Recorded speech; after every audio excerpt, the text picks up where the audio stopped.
있습니다. 보통 이제 부동산 시장에서는 몰리는 수요에 비해서 공급이 부족할 때 종종 비유되는 말인데요. 당연히 집값은 천정부지로 치솟기 마련입니다. 요즘 내 강남의 상황이 딱 그렇죠. 정부의 각종 규제에도 오름세를 유지하는가 싶더니 이제는 펄펄 끓는다 이런 우스갯소리까지 나오고 있습니다. 강남의 현주소 어떻게 봐야 할까요? 조진희 부동산 전문가 모시고 얘기 나눠보겠습니다. 전문가님 어서 오세요. 네, 안녕하세요. 네, 이 질문을 안 드릴 수가 없습니다. 강남 집값 대체 왜 오르고 있는 겁니까?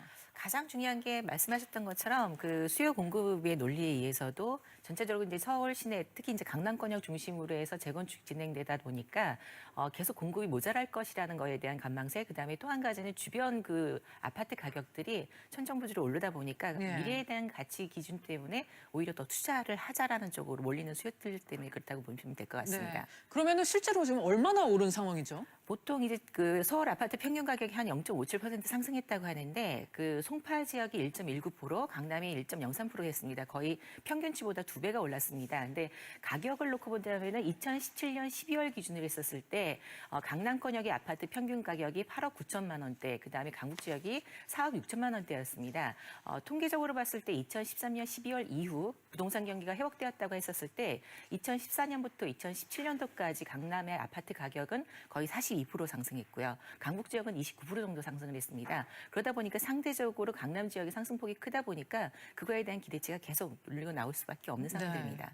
이렇게 뛰는 호가가 실거래가로 이어질 수 있다고 보십니까? 예, 가장 지금 위험한 요소들이 보통은 저희가 통상적으로 국토교통부 실거래가 기준으로 했을 때 거래량도 굉장히 중요해서 네. 거래량이 뒷받침되지 않는 이른바 호가 기준에서 가격을 책정하진 않았습니다. 근데 최근 들어서 이제 압구정 현대를부터 시발점을 볼 수가 있는데요. 네. 통상적으로 그 압구정 현대 같은 경우는 6천 세대가 넘는 대규모 단지입니다. 근데 그 단지 안에서의 실제 매물도 10세대가 안 되고 또 계약을 하러 갔을 때는 계약 취소율도 높고 네. 특히 계약금을 받았던 거를 2배를 위약금을 주더라도 해약을 하는 사례가 나오기 시작하면서 그렇군요. 오히려 지금은 더 가야 되지 않겠느냐 시장 반응들이 나오고 있는 상황이라고 보시면 될 것 같습니다. 네, 정말 끝을 모르고 치솟고 있다 이런 표현으로도 대체가 안 될 것 같은데 더 놀라운 건 경매 시장입니다. 매수 심리가 얼어붙으면서 전국 경매 시장에 찬바람만 부는데 유독 강남 상공만 지금 고공행진을 하고 있는 그런 상황이거든요. 어떻게 보셔요? 예, 제가 지난주 1월 18일 날 중앙지법에서 입찰을 참여해 봤는데요. 네.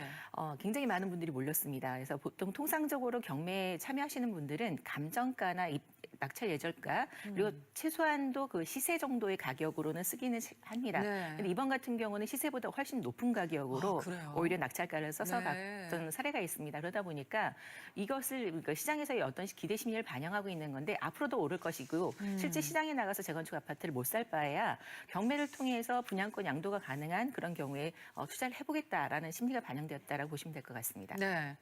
뭐 상황이 이렇다 보니까 뛰는 강남 집값에 대해서 다양한 원인 분석이 나오고 있습니다. 그렇죠? 네. 가장 큰 것 중에 하나가 아무래도 강남권역 중심으로 해서 이제 안전적인 자산 그리고 유동화가 될 수 네. 있는 자금들이 아직 시중에 굉장히 많이 남아 있습니다. 근데 아까 뭐 가계담보대출도 금리 상승을 얘기를 하고 있는데 실제 수신금리가 뒷받침돼주지 않다 보니까 그 투자처에 대한 대처처는 계속 요구가 나오고 있는 상황이고요. 무엇보다도 강남권역에서 지금 개발되고 있는 개발 사업에 대한 미래 가치가 워낙에 크다 보니까 앞으로도 계속 가격 상승을 갖고 갈 것이고 오히려 뭐 각종 규제가 나오고 세금을 더 부과한다 하더라도 그 세금을 납부하는 금액보다는 가치 실현을 갖고 올 수 있는 수익성이 크다 보니까 계속 투자를 하자라는 쪽으로 가고 있습니다. 무엇보다도 거기다 이제 불을 지피고 있는 것들이 지방 부동산들이 점점 하락을 하다 보니까 오히려 지방 부동산을 정리를 하고 서울에 있는 제대로 된 똘똘한 집 한 채 사고 말자 이런 식의 어떤 수요까지 몰리다 보니까 지금 계속 급등하고 있는 현상들을 보이고 있습니다. 네, 사실 이제 업계나 인터넷 커뮤니티 상에서는 자전거래 의혹도 불거졌거든요. 이게 현실적으로 가능은 한 건가요? 자전거래도 있을 수 있고 또 한 가지는 이제 대부분 이제 매매 계약을 이제 체결을 하게 되면 계약금을 납부를 하게 되면 보통 부동산에서 실거래가 신고를 하게 됩니다. 네. 근데 실거래가 신고를 했는데 그 계약이 실제 잔금까지 치르지 않아서 해지가 됐던 사례들을 실제 이제 부동산들이 취소를 하지 않아서 네. 그대로 매가 가격이 책정되어 있는 그렇군요. 사례들도 있습니다. 네. 근데 무엇보다도 강남권역에 이제 분여회가 나섰다라는 시중 얘기들도 나와 있는데 아파트 이제 게시판에 어떤 가격 이하로는 거래하지 말자라는 네, 뭐 이런 일부 내용들도 아파트들에서, 나오죠. 예, 그런 얘기가 나왔었죠. 네, 맞습니다. 해당 해당 지역의 중개업자들의 입장은 어떻습니까? 가장 큰 피해들이 아무래도 이제 중개업자들은 복비라는 거를 받고 살아야 되는데 네. 최근 들어서 공짜 복비라는 얘기들이 나오기 시작했습니다. 매물을 서둘러서 받아야 되니까 매도자 측에서 못 받고 매수자 측이 받는다던가 이런 식으로 해서 오히려 지금 시장 불균형을 만들고 있어서 네. 정부가 규제를 하면 할수록 오히려 반등을 하는 그런 요소들을 좀 시장 경제를 좀 자유롭게 놔줬으면 좋겠다는 의견들이 나오고 있습니다. 그렇군요. 이래저래 강남이 주목받을 수밖에 없는 그런 상황인데요.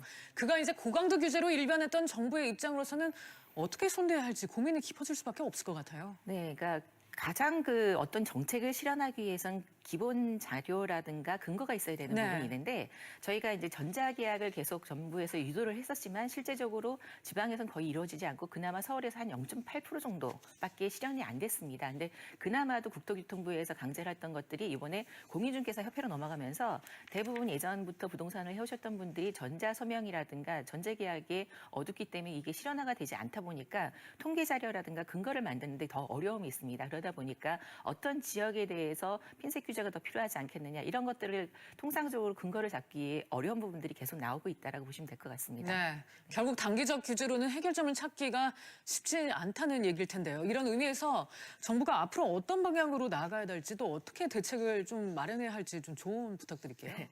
오히려 이제 8.1 대책 이후에 9월 달 기준으로 해서 8월 달에 좀 잠시 주춤하다가 9월 달 중심으로 해서 지금 강남권역 재건축 아파트들 규제를 하려고 했던 것들이 오히려 매월 1억씩 가까이 오르고 있습니다. 그래서 거의 84m 제곱이 20억대를 넘어서기 시작했는데요. 그러다 보니까 실제 수요에 대한 그 공급을 뒷받침해주지 못하는 어떤 재건축 시장이 남아있는 강남권역을 잡기는 어려울 것 같습니다. 네. 그래서 실제적으로 오히려 그 피해를 입었던 투기과열 지역 중에서 서울권역에서 강북 지역들이 있습니다. 그 지역에 대해서 오히려 해지를 해줘서 시장 자율 경제를 공급을 좀 더 완화시키고 분산시키는 정책이 좀 필요하지 않을까 싶습니다. 네, 지금까지 조진희 부동산 전문가와 강남권 부동산 시장 관련해서 얘기 나눠봤습니다. 오늘 말씀 감사합니다. 네, 감사합니다.